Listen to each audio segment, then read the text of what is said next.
Welcome students to BSL Bite Size Learning. So let's continue our topic about addition and subtraction in fractions.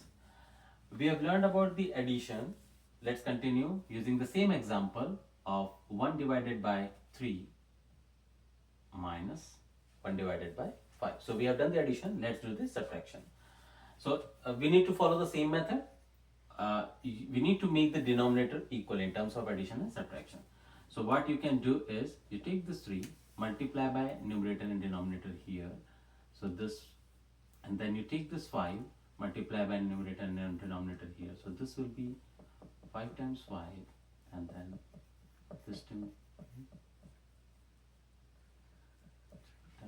3 by 3, right? Now, in terms of fractions, we know numerator multiplies by numerator and denominators multiply by denominator. So we can write this as this, right? Now, 1 times 5 is 5, and 3 times 5 is 15. 1 times 3 is 3, and 3 times 5 is 15, right?